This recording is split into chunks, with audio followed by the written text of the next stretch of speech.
Yo,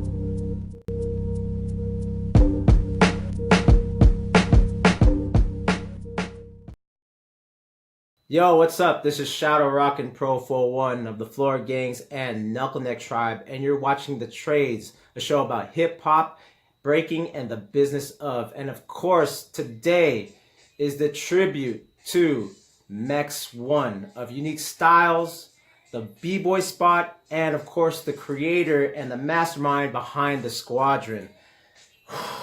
Really heavy week, guys. Really, really heavy week. Um, I was just trying to like wrap my head around everything, and just for the shout out too, it's like, of course, if you watch the show regularly, I always have the biggest and baddest. I always have the biggest and baddest beanie on, and of course, like he was a big boxing fan, and off the shirts that he had the Mike Tyson one, the Bruce Lee one, the James Brown one. So this is kind of like the Mike Tyson one. Bad meaning good. Let me show the back real quick. Because he was that guy, man. He really cared about the culture. He really cared about us. He really looked out for us. And if you're just tuning in, he recently passed away September 19th, 2017. So that was this past Tuesday. And I'm gonna try to get through this show because he wasn't just a guy that promoted. He was like a friend of mine. You know what I mean? I'm gonna play a video that my brother made, dedication video that my brother made the day he passed, and so that way we could share some of the stories. But what we're gonna do today, right now, is I don't want it just to be about me talking about the story, and I'm gonna tell my story, my side of meeting Mex, but I need you guys to comment. We have Mike Z. Let me put him on camera real quick. Mike Z. Worker here at the Trades, and he's gonna be behind the chat. What's going on, everybody? So, make sure that, because he's gonna read them out. He's got because the thing is, my facts about Mex might not be all the way 100%. So I need you guys to kind of participate and let me know if I got dates wrong. Let me know if maybe the story is a little bit different from what I heard or what I saw. But please make sure. Mike, how you feeling today? I'm feeling all right. I'm just happy we're doing the show right now. Yeah. If everyone on the stream can, help us pay our respects. I didn't know Mex at all, but I heard a lot about him. He's a legend in the scene. So, throw some comments on the stream and share some stories like Profo was saying. For sure. All right, let's get back to me. Okay. Front camera. Yeah. Whoa. Yeah. So the thing is, again, if you have anything to say, anything positive, you know what I mean? Hopefully some of the guys from the USC, from Unique Styles or the Squadron, come around, man. Let's talk about them. Let's talk about them, you know what I mean? So before we get started with kind of my perspective, I just want to give this little story. Basically, when I first started, the online show, The Trades, it was kind of like an offshoot of what me and my brother did. It was called the Epicenter. And we started that in 2012. We started at a station called T Radio V that did live streams, right? And then Mex was actually one of our first guests. It was Alien Ness, Rockstrite, Prodigy. And Mex was there, right away, supported it. He actually sponsored us. And then when we moved to Ustream, basically we had the B-Boy Spot logo. So basically he would always hook us up with gear. He actually helped funded a few of the episodes and stuff like that. So what I want to do right now is I want to show, Rob came out with a really good video, and I'm gonna show that right now of of Mex One, Rob's story, because unfortunately I don't have a lot of photos. I can't pull up any photos, but Rob was with him maybe 3 or 4 years ago. He was in Florida. He stayed out there with Mex and Spen. So what we're gonna do right now is we're gonna watch a dedication video by my brother, my twin brother, Rob Nasty. Let's watch that. What's up, guys? So, I'm kind of hurt by everything that happened. Mex really supported me and my brother when we were doing our first broadcast, live broadcast, he would, he would fund us, for, we are talking about a man who really loved this community, who worked hard for this community, and he really wanted to keep it with us, within the community. He didn't want to, like, give it to some corporate entity. He really wanted to, like, push for B-boys and B-girls and hip-hoppers to have their own.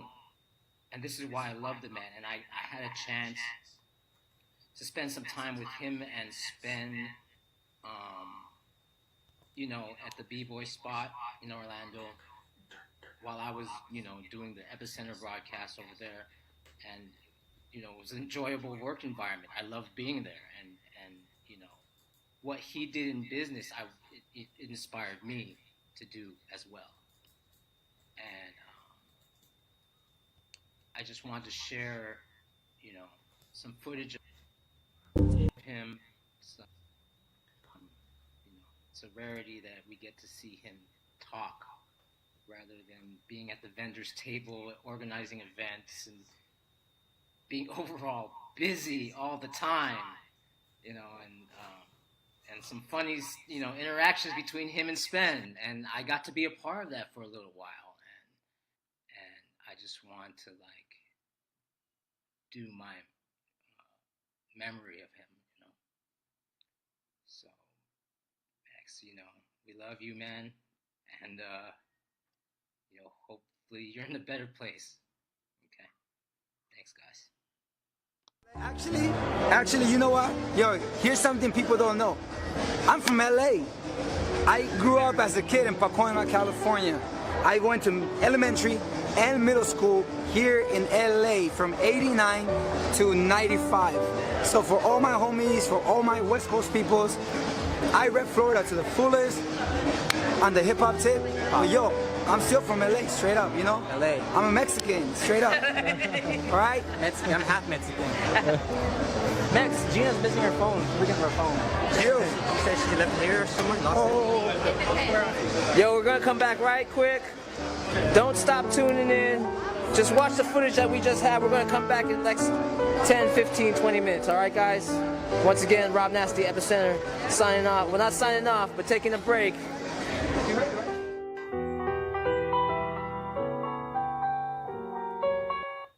All right, so that was Rob Nasty and his dedication video. Man, yeah, that was back in 2012 freestyle session. So, obviously, like, he helped Rob out a lot. When Rob was actually out there in Florida, like, Mex helped organize a lot of his rock workshops. And not just that, he helped organize a, so Rob came out with tutorial videos, and he was able to, like, basically shoot the tutorials at the B-boy spot because it had a really dope background as far as graffiti. And that's something Mex would do. He would kind of just lend a hand, every time. Like, and I'm sure a lot of people out there know that he was that type of guy. He even told me, like, he could afford to, like, because he managed the B-boy spot and he had the biggest and baddest, and, like, he could get into pretty much any jam for free. But he was the type of dude who's like, nah, even though I have the money, or I'm on the guest list, I'm going to pay to get in. And not just that. And if you didn't have money, he would pay for you. That was the type of guy Mex was, you know what I mean? So I'm going to talk a little bit about, like, kind of his history. Like I said, I need you guys to help me out. Some facts might be not 100%. And, we're going to go to Mike, if you're, to correct me, right? Because I need you guys to correct me as far as, like, some of the stories. But, for those who know, like, Mex is originally from Mexico. He's an immigrant. And he basically moved out here to America in the 90s and, started in LA. And he didn't have like comfort in childhood, you know what I mean? And that's what gave him his drive, right? That's what gave him, the vision and the drive and the persistence to, like, kind of create what he created. So he went from Mexico to LA. Then around 95, 96, like he said in the video, he moved to Florida. And that's where it's like, I think a lot of the people that, from Unique Styles crew met him. You know, they met him in Florida, and they saw potential in him. They saw him as a homie, and basically, he joined Unique Styles. You know, with Namek, Squid, like Spen, Felix. To anyone else I'm missing out there, sorry, but it's like I'm just going off the head. No disrespect. But yeah, so he established that, but they had this hunger, like Mex had the hunger for like, let's take our breaking to like next level, right? They would drive to Texas if they had to, right? They would like fly out to New York, they would fly out to Chicago, just because they were hungry, and they were like the young ones. And if you're in Florida, and you guys, some of you guys, FLA guys know that it was kind of tough coming up in that era, right? The late 90s, the early 2000s, a lot of the crews like, it was kind of like they would shit on you, right? That tough love shit, but like really, really tough love. So, for them being a newer crew and to go up against the big guys out there in Florida, it was hard to come up, but that's just what drove the crew even more and drove Mex more. Do you know what I mean? Like, it drove him to be like, let's put Florida on the map. Let's go here. Let's do everything, you know what I mean? Let's get out. If we can't represent here, we'll represent out and create our name out there and come back even harder. And that's just what, that Unique Styles was, what I mean? They just did that, you know what I mean? And you know what I'm talking about for the guys out there in Texas. You guys know that the twins would drive out, you know what I mean? Like, Mex and them would drive out and just battle and just represent. So, from that, he became a admin on Bboy World. And this is where it's like, because, if you know Mex, he's really opinionated, you know what I mean? Like, a lot of you guys know that if you know Mex, you butted heads at least once with him. At least once. You know what I mean? Because he was very opinionated and stood strong behind his opinion. You know what I mean? So when he became an admin at Bboy World, at the time, Bboy World was like, and no disrespect to Bboy World, but the vision of breaking was like air flares and air chairs. You know what I mean? It was like really just about the dynamics. And believe it or not, and this is like for some of you that do know, but I'm telling this story because there's a lot of kids that don't know, right? A lot of the kids that are watching right now are about in the scene for about 1 or 2 years, maybe 3 years. But we're bringing it back to like 2005, 2006, 2007. Mex, basically, when he became the admin in Bboy World, he actually changed the face of like, breaking. Like he introduced the whole traditional styles because that's what Florida was. The Florida style is a mixture of like, Kenny always being there, Zulu Gremlin always being there, Quick Step being there, the Miami Pro-Ams, but then they also looked up to Storm, so they developed this flow. And that's one thing that Mex was really proud of, was the Florida flavor, you know what I mean? So what he would do is like, because he was an admin on Bboy World, he would put these videos up. Like when, for someone like me, I used to look at Florida back in like 99 and 2000, Peace to Junior Rock, because he lived out in Florida and would bring back the videos of Flipside Kings. He would bring back the videos of Skill Methods and Ground Zero. But for everyone else in Cali, they didn't know what was up with that style. But Mex was like determined to put that style out there, right? Like, he put on a lot of guys that, been putting in the scene in Florida for a long time. Like he put on Flipside Kings as far as like, I got to put a video of Flipside Kings on Bboy World, Main Ingredients, I got to put, videos of Kevo, videos of like, of Jules, you know what I'm saying? So like, as he was doing this, he came up with the event Evolution. It's like he wanted to bring everyone, because that's who he was. He was a networker online. He brought everyone into the scene to see Florida. You know what I mean? I think, I don't know if it was Mex, correct me if I'm wrong or not, but there was this video that came out on YouTube, which is like Florida versus the world, like Flavor Florida, right?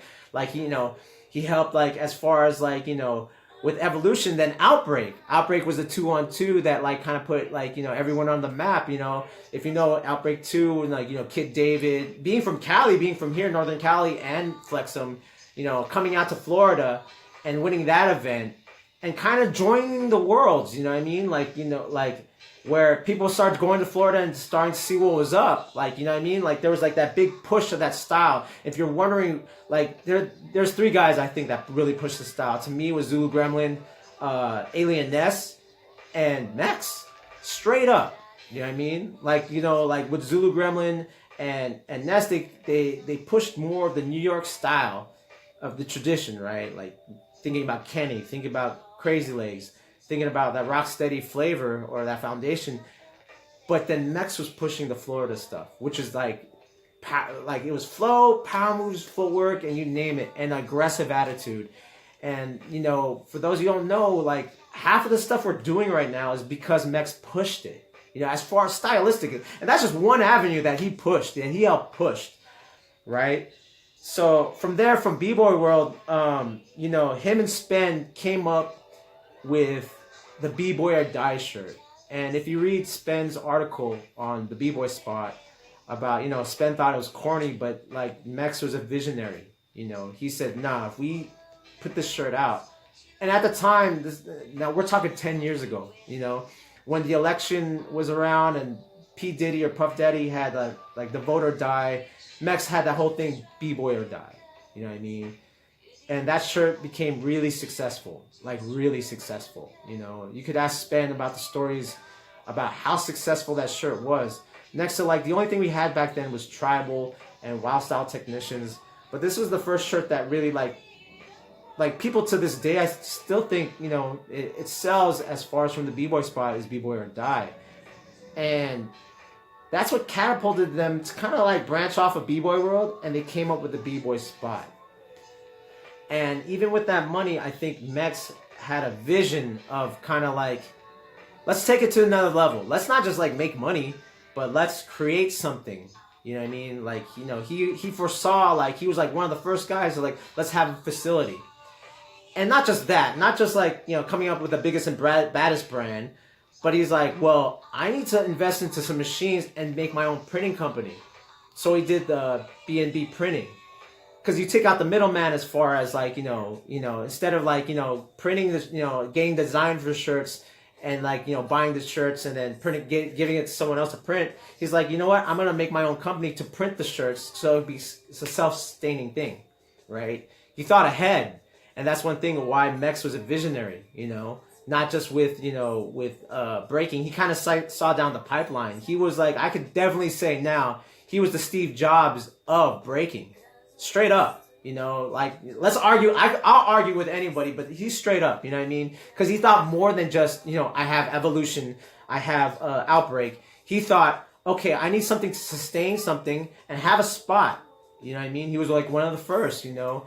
Then after that, we had our Massive Monkey Studios. We have School of Breaking. We have Break Free. We have all these other facilities. But he was like one of the first. Because when we saw that, we were like, damn, it could be done. And that's something that he provided. You know, he provided that, wow, if he did it, then we can all do it, right? He showed that there was a possibility. You know what I mean? And like I said, and not just that, you know, he helped develop the Squadron.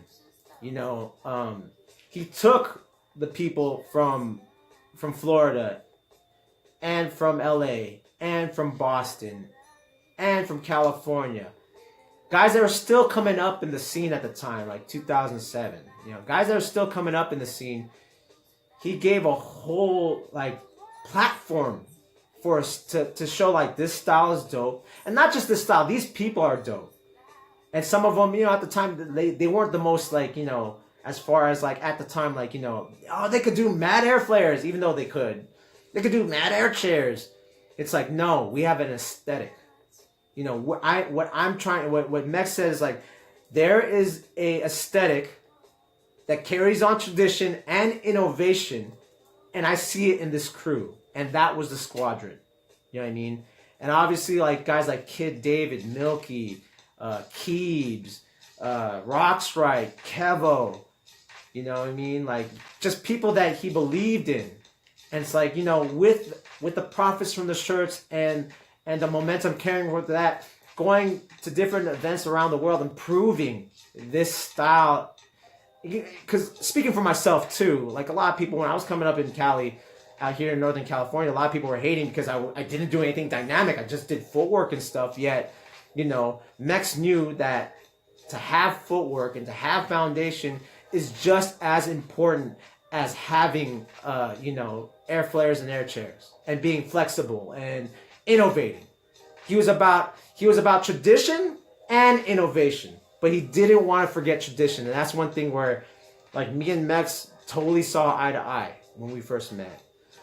So what I'm going to do right now is I'm gonna show the stance video. Daniel Zhu just came out with a tribute video as well, and it's like one of the most excellent videos out there, and it's featuring Mex One. So let's watch that right now.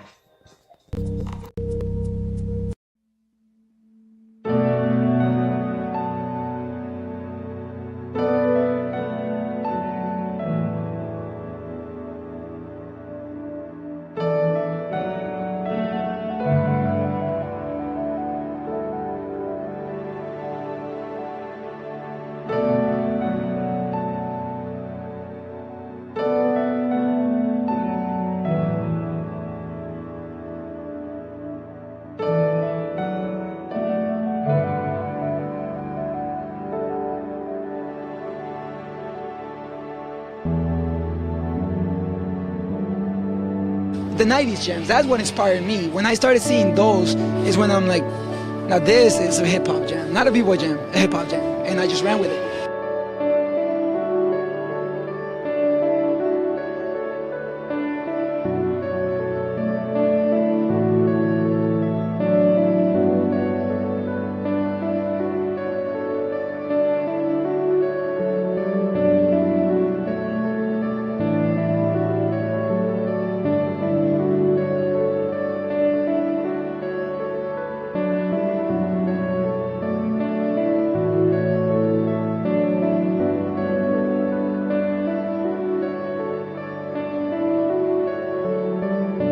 Hip-hop culture did keep me alive in a sense, because before this I was an illegal immigrant. You know, I was one of those guys Trump wants to kick out. I was never a criminal, I was never anything he says people like me aren't, but hip-hop gave me a sense of empowerment.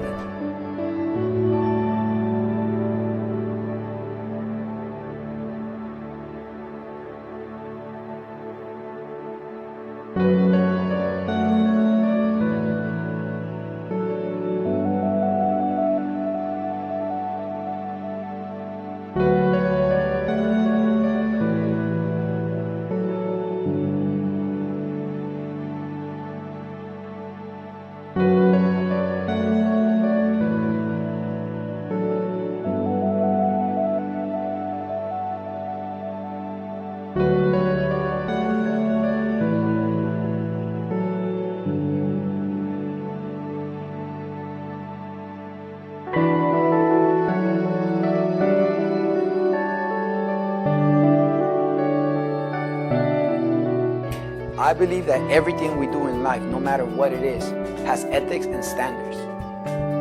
That they're bigger than us. They're bigger than everything. Because they'll be here, they were here before and they'll be here after that one person is gone.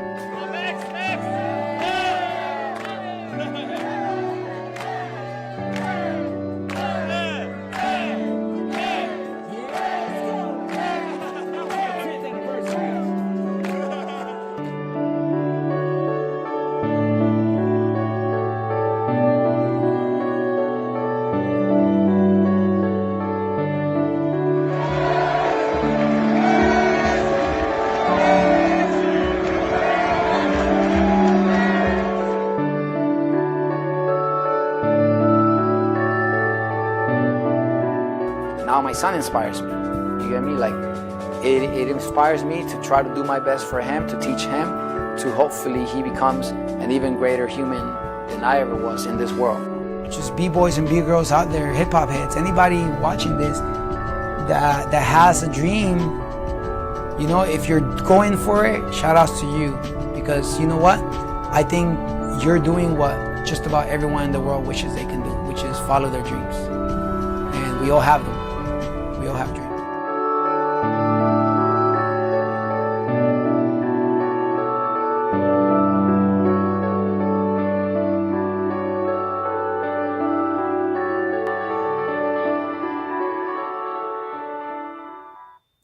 All right, that was a video by Daniel Zhu of Mex One.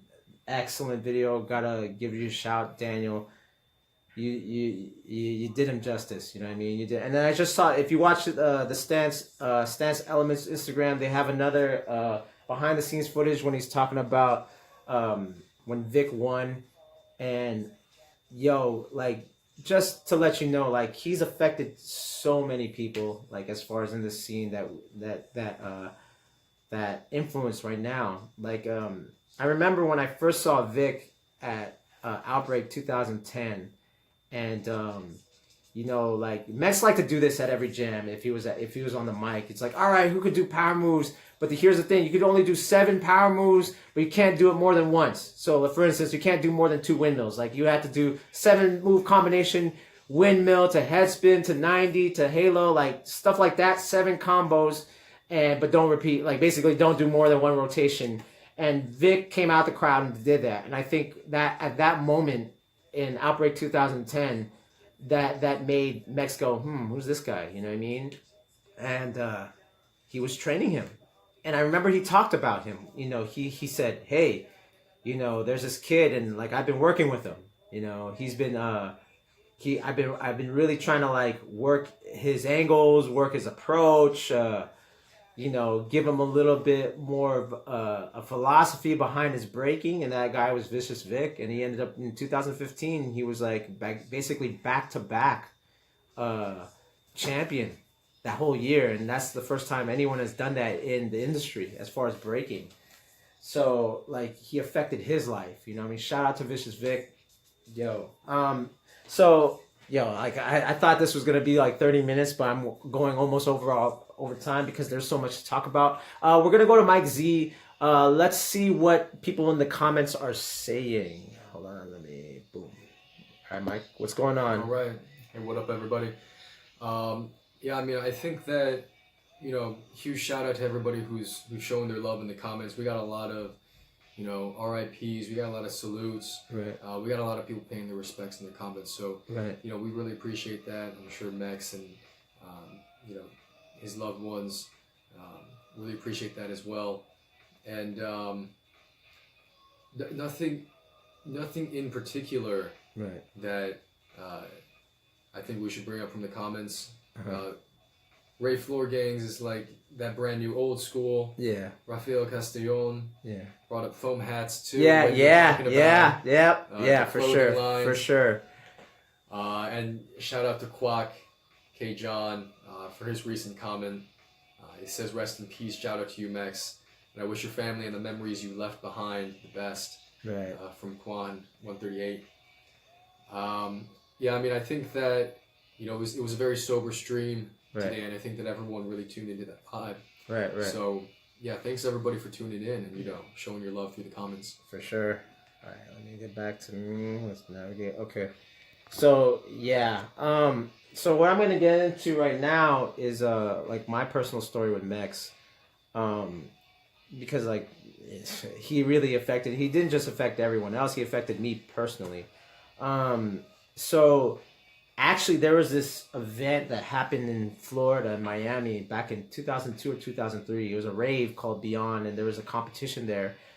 And he had to remind me about this, you know. He was like, yo, I met you there. You know, I remember that you represented and you were battling with Tara and them, Tara, Junior Rock, and Blend.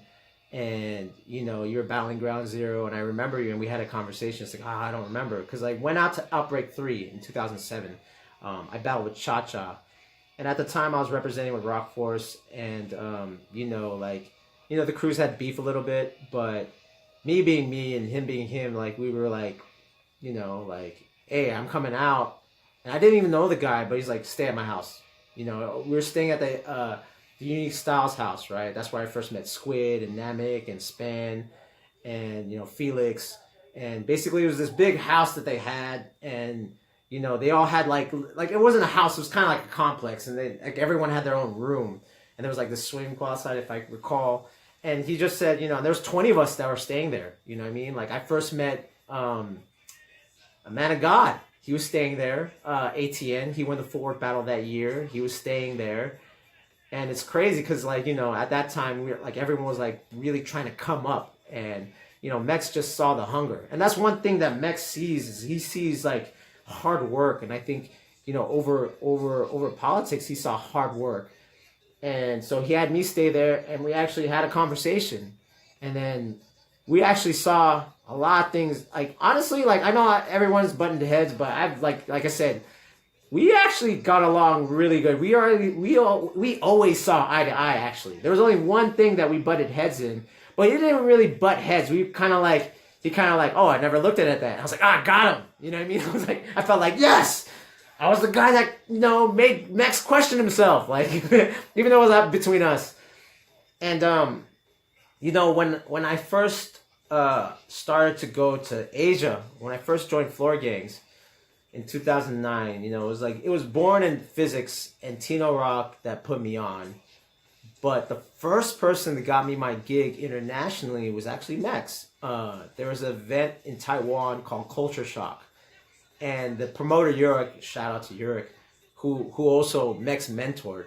Yurik came out with Soul Food out in Taiwan, a clothing label. And, Yurik wanted to get someone else. And Mex said, hey, why don't you get Profo? He didn't have to do that. I'm not in his crew, I wasn't in his crew, but he told Yurik, get Profo. And I think from that's when I actually made the connection in Asia. I think a lot of people thought I was from Asia because of that event. I kind of did what Box One did. I stayed in Asia. And from that time in 2010, that's where I met the Radical Force Boys. I went to Singapore. I did a bunch of stuff in Taiwan. I did a bunch of stuff in Malaysia. I did a bunch of stuff in Indonesia. But if it wasn't for Mex, he was the one that put me on. As far as business-wise, he believed in me. And I remember, and even at Outbreak in 2011, I was feeling really shitty because I lost the footwork battle. And, something told me to go to Outbreak. And when I lost the footwork battle, I was like, oh, man, why am I here, right? And then it was funny because Daniel Zhu went up to me and said, hey, do a footwork tutorial. I was like, well, I don't have anything really to teach. But then because of Outbreak too, there was a debate online about what footwork is. When Keebs won the footwork battle in 2009, everyone was like, oh, Keebs is the best and blah, blah, blah. And I was like, but do you guys know what you're looking at? There's more things to footwork than just, threads and transitions. There's different styles. And so since I was at Outbreak, and when I went online talking about Outbreak, and Daniel Zhu going up to me saying to do a tutorial, that's where I came up. Well, I didn't come up, but that's when I broke down the 3 different styles of footwork. And it was at Outbreak. And honestly, that year, I don't even remember who won, but that video helped my career a lot because people, said, oh, this guy knows what's up with footwork. So because of Mex, I don't think I would be here. I'd probably still be working hard as a b-boy, but he put me on. Mex put me on. You know what I mean? And he's still to this, till every time I see him, he's like, you want some gear? If I go to freestyle session or if I went to Silverback, he's like, hey, you want this hat? What do you want? Tell me what you want, Profi. Because Renegades called me Profi, he would call me Profi. What you want, Profi? And he was just down like that. And that's my story with Mex. He really, now that I think back, I wouldn't, he pushed me and my brother to do the Epicenter. He pushed us to go online and do a show online. So I don't think I would be doing this because, because of the Epicenter, it taught me how to be on the mic and how to talk in front of a camera. And Mex pushed that. So, I got to give, love to Mex because, and I'm sure I'm not that's the crazy thing. I'm not the only one. He pushed so many people, you know what I mean? To come out with brands. I know that he helped Daniel, with Stance when he was making his transition from stripe to Stance. Mex helped push that, you know what I mean? Cross, he looked up to Cross and he started working with Cross, you know what I mean? And he started having input in the scene. Talking about visionary, once the squadron started winning, it was easy for him to share his vision. People started listening to him, and he got positions in Red Bull. He got positions in UDEF, you know what I mean? And because people believed on his hard work. And I think that's one thing, like I said, that he looked at. He didn't look at the politics. He got me work because he saw heart. That's what he said to me, actually. After Taiwan, it's I told him, man, I don't even win, man. It's no, but you work hard. He told me personally, Profo, you work hard. And I was like, word, thanks, man. And that's one thing that he recognized. So right now, because of working hard, and the last video that I'm going to show is basically a goal that I think Spen, Felix, Squid, Namek, Trigger, I think they always dreamed of winning a freestyle session. There was like the jams that you wanted to win. It was Battle of the Year, Summit, and Freestyle Session. So in 2009, his dream came true because the group that he put together, the Squadron, won Freestyle Session 9. 2009, I think that was Freestyle Session 12, and I was there too. So right now we're going to watch a video of a highlight clip of the Squadron versus California Monster Squad in the finals of Freestyle Session 2009. This one's for you, Mex. Get that soul clap going, come on!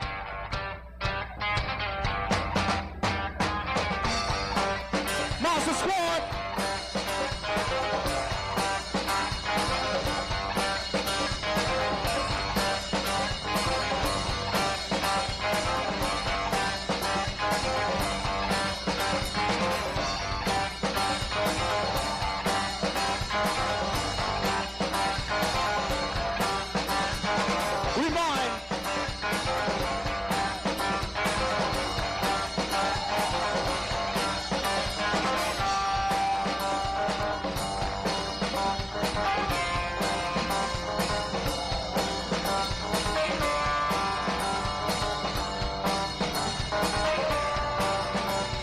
What you got?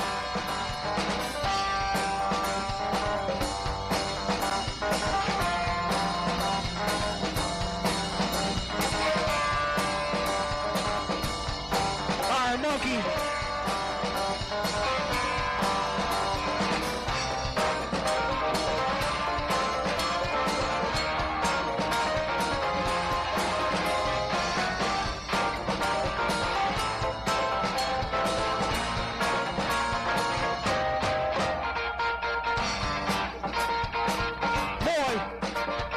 Monster Squad.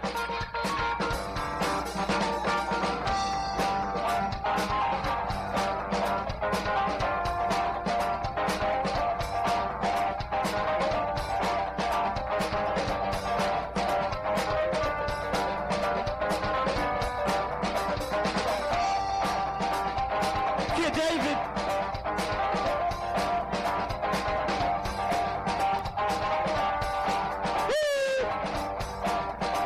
Back it up, guys, back it up.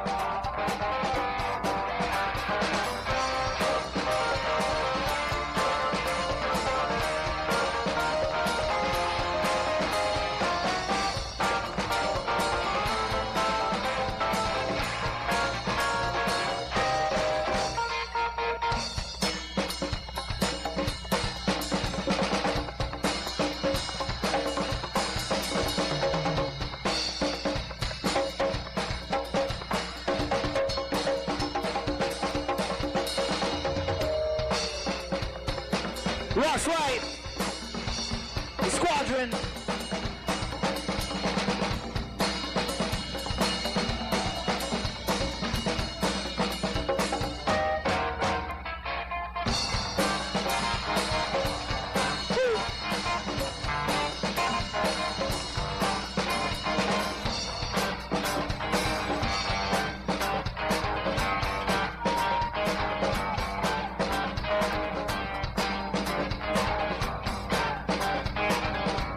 Little Rock.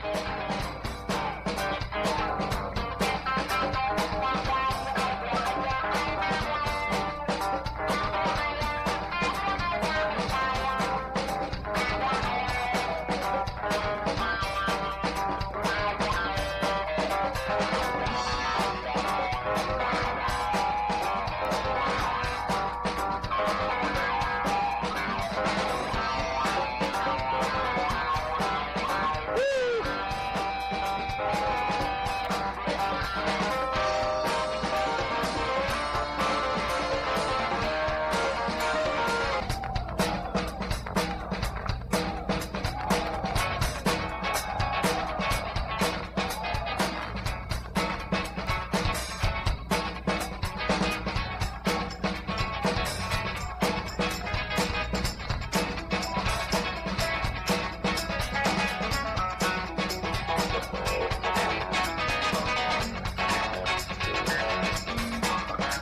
this. Last round for each crew. Last round for each crew.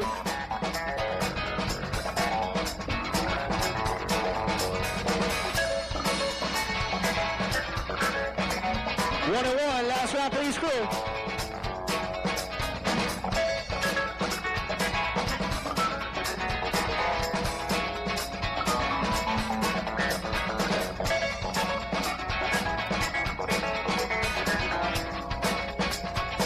Last round for Monster Squad. All right, y'all, give it up. Give it up, give it up, give it up. The winner of Freestyle Session 12-year anniversary, y'all, is the Squadron. Give it up. Give it up, y'all, give it up.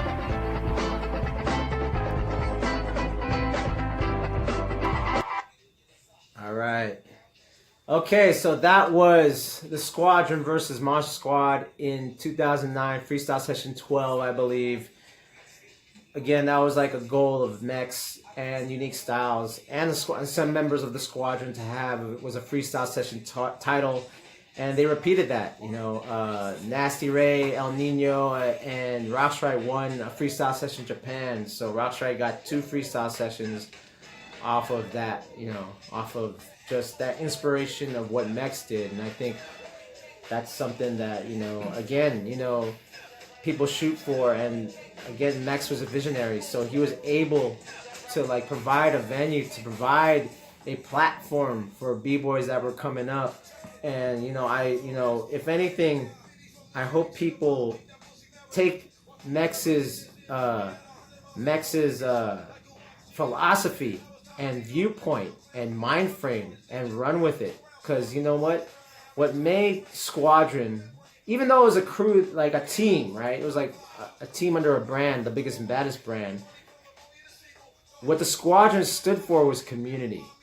And I hope that all you b-boys out there and b-girls don't think just about the win. Because I think Mex, even though he liked to win, for sure, you know, there was meaning behind his the Squadron, which was community. You know, when he created the b-boy spot, it was about community. And I always say this, you know, I said it today on Instagram, is that we live, you know, Mex One lives through us now. You know, we channel Mex One. We have to be the ones to like be community and join together and support each other. And yes, yeah, we battle, we compete, but, and Mex One loved to do all that, but he saw beyond. He gave. And that's one thing I think he left us with. He left us with a gift to know how to give. And I think that's the main thing that he would want all of us, our communities, to do, is to give, you know?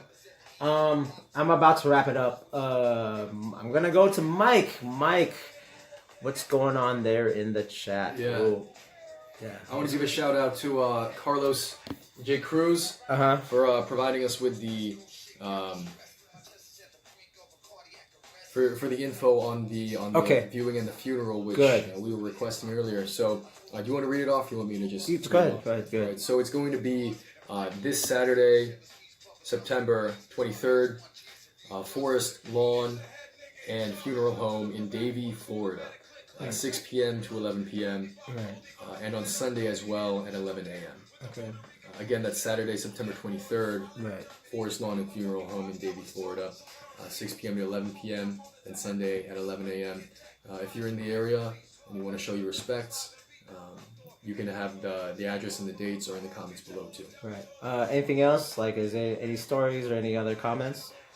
I think that's about it. Just more shout outs and more, more respects in the comments. Right. Cool. Thanks, Mike. Yep. All right. Let me. We're about to wrap it up here, but before we wrap it up, if you know Mex, that guy's not a religious dude. He was like pretty much like against religion, but he did believe in spirit. You know what I mean? So, what I want everyone to do right now is like, I like moments of silence is not very hip hop to me. And I'm not talking about screaming, but let's give a Black Power fist, because Mex was an activist. He put Malcolm X on his shirt for a reason. He put revolutionaries like Mike Tyson, loved Muhammad Ali, loved Malcolm X, Bruce Lee. These guys were all revolutionaries, right? So the thing about Mex, let's put up the Black Power fist. Let's hold those fists up. Let's say some blessings to Gina, his son Beanie, Unique Styles crew, the Squadron, Cross One, Thomas Hegenberger, Tyrone, Mario, his extended family, the people at B&B Printing, everyone, Vic, there's like too many people to name, man. Like, for real. Let's give a Black Power fist to Mex One. Because he would appreciate that, you know what I mean? So I'm signing off. Take care. Make sure that, you hug your loved ones and give them a kiss on the cheek, because, life is not guaranteed. All right. Tribute to Mex One.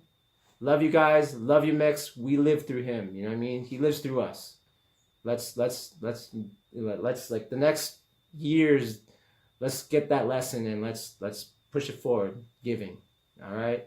Peace. This has been The Trades.